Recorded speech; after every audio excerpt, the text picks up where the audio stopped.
أعوذ بالله من الشيطان الرجيم. بسم الله الرحمن الرحيم. قل من كان عدوا لجبريل فإنه نزله على قلبك بإذن الله مصدقا لما بين يديه وهدى وبشرى للمؤمنين. من كان عدوا لله وملائكته ورسله وجبريل وميكال فإن الله عدو للكافرين. ولقد أنزلنا إليك آيات بينات وما يكفر بها إلا الفاسقون. أوكلما عاهدوا عهدا نبذه فريق منهم بل أكثرهم لا يؤمنون. ولما جاءهم رسول من عند الله مصدق لما معهم نبذ فريق من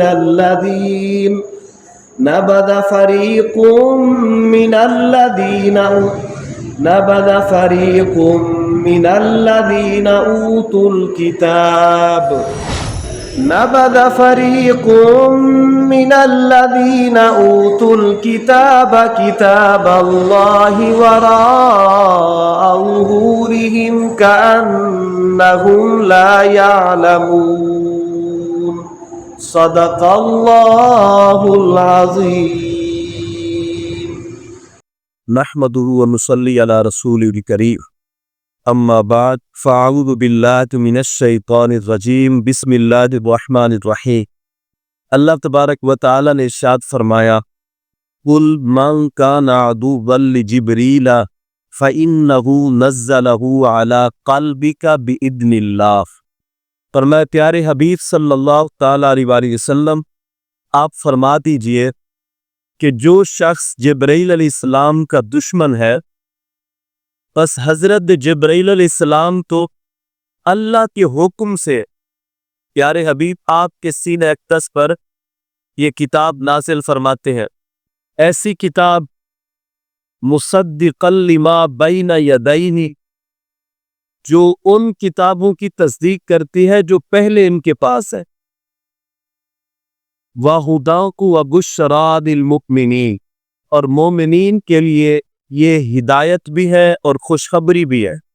یعنی قرآن مقدس جو حضرت جبرائیل علیہ السلام اللہ کے حکم سے پیارے آقا صلی اللہ تعالی علیہ وآلہ وسلم کے سینہ اقدس پر نازل فرماتے ہیں، وہ ایک تو سابقہ کتابوں کی تصدیق کرنے والی کتاب ہے، دوسرا مومنین کے لیے اس میں ہدایت بھی ہے اور خوشخبری بھی ہے. آگے فرمایا من کان عدوا للہ وملائکتہ ورسلہ وجبریل ومیکال فإن اللہ عدو للکافرین. فرمایا کہ جو شخص دشمن ہو اللہ کا اور اللہ کے فرشتوں کا اور اللہ کے رسولوں کا اور اللہ کی کتابوں کا اور حضرت جبرائیل علیہ السلام کا اور میکائیل علیہ السلام کا، فرمایا تو اللہ تبارک و تعالی ایسے کافروں کا دشمن. یہ ہوا اس طرح کہ کافروں کی ایک جماعت، یہودیوں کی ایک جماعت پیارے آقا صلی اللہ تعالی علیہ وآلہ وسلم کی بارگاہ میں عازم، انہیں آ کے عرض کی کہ اگر آپ ہمارے 3 سوالات کا جواب دے دے، بلکہ 4 سوال، انہوں نے کہا 4 سوالوں کی آپ جواب دے دے ہم بھی کلمہ پڑھ لیں. آپ نے فرمایا تم اس بات پر وعدہ کرو کہ میں اگر 4 سوالوں کا جواب دے دوں تو تم میرا کلمہ پڑھ کر مسلمان ہو جاؤ گے. انہوں نے کہا جی ہم وعدہ کرتے، اور انہوں نے پکا وعدہ کر لی. پکا وعدہ کر لینے کے بعد اللہ کے پیارے حبیب صلی اللہ تعالی علیہ وآلہ وسلم نے ارشاد فرمایا پوچھو تم کیا سوال کرنا چاہتے.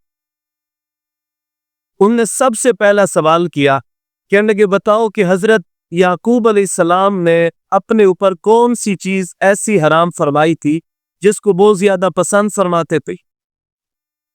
नबी पाक अलैहिस्सलाम ने इरशाद फरमाया, मैं तुम्हें अल्लाह की कसम देकर पूछता हूं, तुम इसकी तस्दीक करोगे कि हजरत याकूब अलैहिस्सलाम को ऊंट का गोश्त सबसे ज्यादा पसंद था, और इसी तरह ऊंटनी का दूध सबसे ज्यादा पसंद था। तो फरमाए कि जब वो बीमार हुए, उन्हें नजर मानी कि मैं ठीक हो जाऊं तो मैं ये दोनों चीजें नहीं खाऊंगा, अपने ऊपर हराम कर दूं, क्या ऐसा ही है? उन्होंने कहा बिल्कुल ठीक है। आपने फरमाया, या अल्लाह तू गवाह हो जा, एक सवाल का जवाब मैंने दे दिया और ये मुतमैन हो चुके हैं, दूसरा सवाल पूछो जी। दूसरा सवाल में कहा कि आप ये इरशाद फरमाएं, मर्द का मादा कैसा होता है और औरत का मादा कैसा होता है, और फिर इनकी जिन्स किस तरह पैदा होती है? महबूब अलैहिस्सलाम ने इरशाद फरमाया कि मर्द का मादा सफेद गाढ़ा होता है और औरत का जर्द और पतला होता है, और इनमें से जिसका पानी गालिब आ जाए जिन्स उसी की पैदा हो। ये अल्लाह तबारक व तआला के हुक्म से होता है। आपने फरमाया, मैं तुम्हें अल्लाह की कसम देकर पूछता हूं, तुम्हारी किताब की रूह से यही बात है? कहने लगे, जी बिल्कुल ऐसी बात है। तो आपने फरमाया, जी तीसरा सवाल पूछो। अब उन्होंने तीसरा सवाल महबूब अलैहिस्सलाम से किया कि अल्लाह के नबी की नींद कैसी होती है? महबूब अलैहिस्सलाम ने इरशाद फरमाया कि अल्लाह का नबी जब सोता है तो उसकी आंखें सोती हैं, दिल बेदार रहता है। फिर आपने फरमाया, क्या तुम इस बात की तस्दीक करते हो कि मैंने तुम्हें जो जवाब दिया ये तुम्हारी किताब की रूह से ठीक है? वो कहने लगे, बिल्कुल ये हमारी किताब की रूह से ठीक बात है। अब उन्होंने चौथा सवाल किया, कहने लगे कि अल्लाह के फरिश्तों में से आपका दोस्त कौन है? प्यारे आका सल्लल्लाहु ताला अलैहि वसल्लम ने इरशाद फरमाया कि हजरत जिब्रील अलैहिस्सलाम मेरे भी दोस्त हैं और मुझसे पहले दुनिया में तशरीफ लाने वाले अंबियाए कराम के दोस्त हैं। वो कहने लगे, माज़अल्लाह, जिब्रील अलैहिस्सलाम तो हमारे दुश्मन है, हमारे दोस्त तो हजरत मीकाईल अलैहिस्सलाम है। और ये कहकर वो उठ खड़े हो, और जो उन्होंने वादा किया था महबूब अलैहिस्सलाम से कि आप 4 बातों का जवाब दे दे तो हम ईमान ले आएंगे, उस वादे से वो मुकर गया। तो अल्लाह तबारक व तआला ने तब ये आयात बज्जिनात नाजिल फरमाई। इरशाद फरमाया, प्यारे हबीब इनसे फरमा दीजिए, जो जिब्रील अलैहिस्सलाम का दुश्मन हो वो तो अल्लाह के हुक्म से ये किताब यानी कुरान मुकद्दस ए महबूब सल्लल्लाहु अलैहि वसल्लम आपके सीने अक़दस पर नाजिल फरमाते हैं, और वो कुरान मुकद्दस जो इनकी किताबों की तस्दीक करता है, जो मोमिनीन के लिए हिदायत भी है, खुशखबरी भी है। और साथ ही फरमाया कि जो, अब ज़ाहिर सी बात है, जिब्रील अलैहिस्सलाम से दुश्मनी का भी कुछ सबब है। सबब क्या था? यही कि वो कहते थे जिब्रील अलैहिस्सलाम अल्लाह की वही लेकर नबी पाक अलैहिस्सलाम के पास क्यों तशरीफ ले गए, हमारे पास क्यों नहीं आए? यहूदियों को ये इस बात का मसला था, ये हम पीछे पढ़ चुके। उन्हें यह था कि नबी पाक सल्लल्लाहु ताला अलैहि वसल्लम अल्लाह के आखिरी नबी बनु इसहाक अलैहिस्सलाम में क्यों नहीं आए, बनु इस्माइल से क्यों आए? और वो ये कहते थे कि जिब्रील अलैहिस्सलाम हमारे दुश्मन है, इसलिए वो कुरान मुकद्दस हुजूर के सीने पर नाजिल करते। तो अल्लाह ताला ने फरमाया कि जो अल्लाह का दुश्मन हो, अल्लाह के फरिश्तों का दुश्मन हो, अल्लाह के रसूलों का दुश्मन हो, अल्लाह की किताबों का दुश्मन हो, और फिर बिलखुसूस जो जिब्रील का दुश्मन हो, मीकाईल अलैहिस्सलाम का दुश्मन हो, फरमाया तो अल्लाह ताला ऐसे काफिरों का दुश्मन हो। आगे फरमाया, वलक़द अंज़लना इलैका आयातिम बय्यिनात, फरमाया प्यारे हबीब सल्लल्लाहु अलैहि वसल्लम, ताकीक हमने ये आयात बय्यिनात आँख की तरफ नाजिल फरमाई। ये जो वो कह रहे हैं कि अल्लाह ने हमारी तरफ भेजी, जिब्रील अलैहिस्सलाम उधर ले गया, फरमाया प्यारे हबीब ताकीक ये हमने आपकी तरफ नाजिल फरमाई।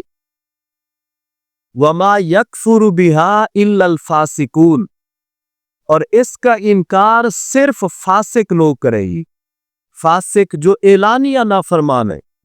اچھا، ایک ہوتا ہے چھپ کے گناہ کرنے والا، ایک ہوتا ہے اعلانیہ گناہ کرنے والا، اسے فاسق کہا جاتا ہے۔ فاسق کے بولم اعلانیہ گناہ کرنے والا۔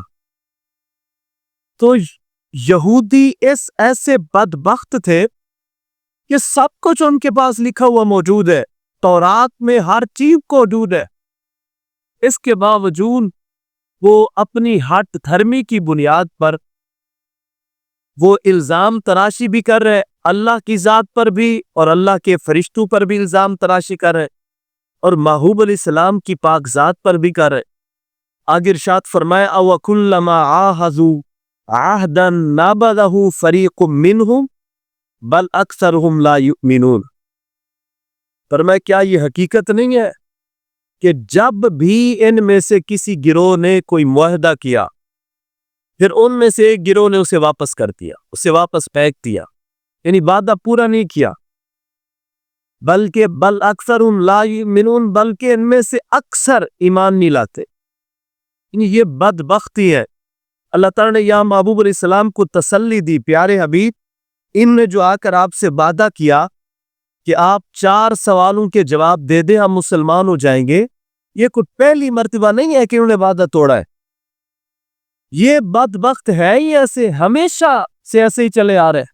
یہ وعدہ جب بھی وعدہ کرتے ہیں یہ وعدہ خلافی کرتے ہیں، اور میں بلکہ ان میں سے اکثر بے ایمان ہے، ان کا تو ایمان ہے ہی نہیں۔ آگے فرمایا وَلَمَّا جَاءَهُمْ رَسُولٌ مِّنْ عِنْدِ اللَّهِ مُصَدِّقٌ لِّمَا مَعَهُمْ نَبَذَ فَرِيقٌ مِّنَ الَّذِينَ أُوتُوا الْكِتَابَ۔ فرمایا جب ان کے پاس اللہ کے پیارے رسول صلی اللہ علیہ وآلہ وسلم تشریف لائے اس کتاب کی تصدیق کرتے ہوئے جو ان کے پاس ہے، فرمایا نَبَذَ فَرِيقٌ مِّنَ الَّذِينَ أُوتُوا الْكِتَابَ، ان میں سے ایک گروہ نے جنہیں کتاب دی گئی ان نے کتاب کو پھینک دیا، کتاب اللہ وراء ظہورہم کأنہم لا یعلمون۔ فرمایا انہوں نے اللہ کی کتاب کو بس پشت ایسے پھینکا جیسے یہ جانتے ہی نہیں، گویا کہ یہ جانتے ہی نہیں ہے۔ آپ اندازہ لگائیں تورات میں سب کچھ لکھا ہوا موجود ہو، اللہ کے پیارے نبی حضرت محمد صلی اللہ تعالی علیہ وآلہ وسلم آخری نبی تشریف لا رہے اور قرآن لے کر آئی، اور یہ ان کے اوصاف ہوں گے، یہ پڑھ کر تورات سے لوگوں کو پہلے سے بتا بھی رہے ہو، یہ لوگوں کو کہانیاں سنا رہے ہو، محبوب علیہ السلام کی آمد کی خوشخبریاں یہ سنا رہے ہو، اور محبوب علیہ السلام کے وسیلہ سے فتح کی دعائیں بھی یہ کر رہے ہوئے۔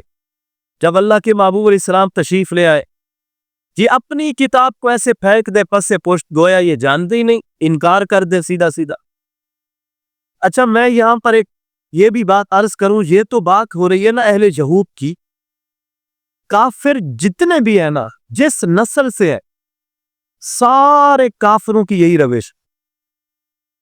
ایک تو کافر ڈربوک بڑا ہے، اپنے وعدے سے پھرنے والے ہیں، مکاری کرنے والے، دھوکہ بازی کرنے والے ہمیشہ، اور چھپ کے وار کرنے والے۔ بزدل ہے نا، بزدل ہمیشہ چھپ کے وار کرتا ہے۔ یہ صرف اہل یہود کی بات نہیں ہے، صرف عیسائیوں کی بات نہیں ہے، جو دشمن ہے سارے کے سارے ایسے ہیں۔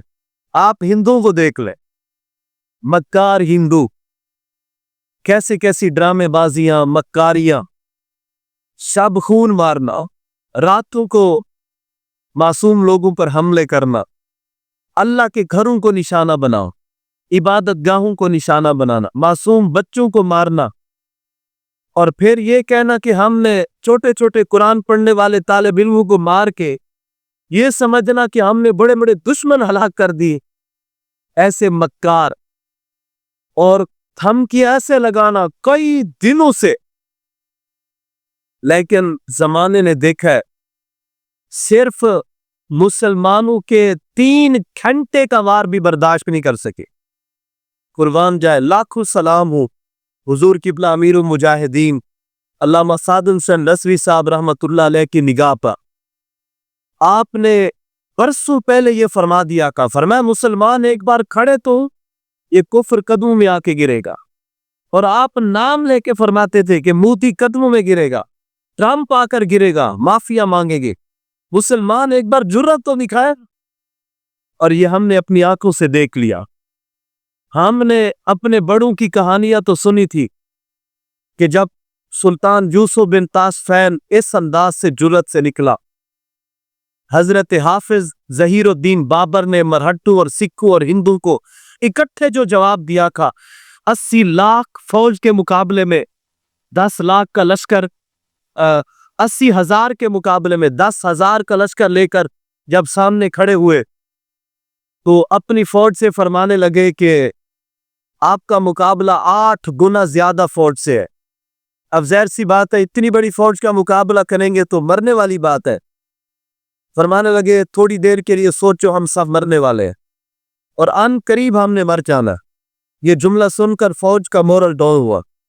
साथ ही फरमान लगे सुनो, हम मोहम्मद अरबी सल्लल्लाहु ताला अलैहि वसल्लम के वो गुलाम हैं, हम मरेंगे जरूर हुजूर के दीन के लिए, लेकिन हम इन काफिरों को दिखाएंगे कि मुसलमान मरता है तो किस शान से मरता है। हम मरेंगे भी इस शान से, दुश्मन को हम दिखाएंगे। जब आपने ये बात की फरमा उठो, मरना है लेकिन मरना शान से है। दुश्मन देखे कि मुसलमान मरता भी है तो किस अंदाज से मरता है। तो फिर जुर्रत और बहादुरी के वो पैकर इस अंदाज से आगे बढ़े कि 80,000 को लिटा के रख दी। दुश्मन भाग खड़ा हो। ये तो बरसों पुरानी, सदियों पुरानी कहानियां थी जो हमने अपने बुजुर्गों से सुनी और किताबों में पढ़ा। अल्लाह अकबर। फिर हमने अपनी आंखों से भी वो मंजर देखा जब 25 करोड़ का मुकाबला 125 करोड़ से हो, 5 गुना ज्यादा ताकतवर लोगों से मुकाबला हो, तादाद के एतबार से, मालो दौलत के एतबार से, असलिया के एतबार से। सिर्फ मोहम्मद अरबी सल्लल्लाहु ताला अलैहि वसल्लम के गुलामों की 3 घंटे की सट भी बर्दाश्त ना कर सके तो कुफ्र जो है ना वो ढेर हो गया। इससे पता चल गया इस्लाम अपनी पावर रखता है। मुसासा फरमाते थे किबला, इस्लाम अपने जोर पे खड़ा है और ये पैगाम है पूरी दुनिया के काफिरों को, मुसलमान खड़े हो जाए महबूब अलैहिस्सलाम की गुलामी में, दुनिया का पूरा कुफ्र भी जमा हो जाए, मुसलमानों के आगे ढेर हो जाए। मुसलमानों के आगे एक दिन भी नहीं ठहर सकते, एक दिन भी। 3 घंटे की मार बर्दाश्त नहीं कर सके, अपने आप को सुपर पावर कहने वाले कदम में आकर गिरे। और अल्लाह ताला के फजल से मैं अपने मुस्लिम भाइयों को ये पैगाम देना चाहता हूं, अपने अंदर ईमान की गैरत और जुर्रत पैदा करें, इस्लाम से ऐसे वाबस्तगी इख्तियार करें मजबूती के साथ, कुरान का दामन थाम ले, मुसलमान अपने आप को पहचान ले। अल्लाह ताला ने जो इरशाद फरमाए कि वअंतुमुल आलौना इन कुंतुम मुमिनीन, गालिब तुम ही आओगे अगर मोमिन बन के रहो। हम मोमिन बनकर खड़े हो जाए, ये देखें ना, हमने अपनी आंखों से देख लिया, हम तो 56-57 बाकायदा इस्लामी ममालिक है, हम खड़े हो जाए, अल्लाह की कसम मुसलमानों को इत्तेफाक और इत्तेहाद की जरूरत है। ईमान की पावर के साथ ये खड़े हो जाए, दुनिया की कोई ताकत इनके आगे ठहर नहीं सकती। ये तो हमारी ये कहानियां और ये रोजे रोशन की तरह वाज़े है कि एक हामी थे तेरे मार का आराम में, खुशकियों में लड़ते थे कभी दरियाओं में, और दी अजाने यूरोप के कलीसाओं में, कभी अफ्रीका के तपते हुए सहराओं में। शान आंखों में न जगती थी जहां दारू की, कलमा पढ़ते थे हम छाऊ में तलवारों। सफ़े दहर से बादल को मिटाया हमने, तेरे काबे को जबीनों से बसाया हमने, तेरे कुरान को सीनों से लगाया हमने, नौ इंसान को गुलामी से छुड़ाया हमने। दश्त तो दश्त दरिया भी न छोड़े हमने, बाहर जुल्मात में दौड़ाती है घोड़े हमने। अल्लाह ताला की बारगाह में दुआ है, अल्लाह ताला इस उम्मत को फिर से खोया व वक़ार नसीब फरमाए, जुर्रत व बहादुरी अता फरमाए, इत्तेफाक व इत्तेहाद नसीब फरमाए और दीन इस्लाम को पूरी दुनिया में गलबा अता फरमाए। आमीन व मा अलैना इल्लल बलाग।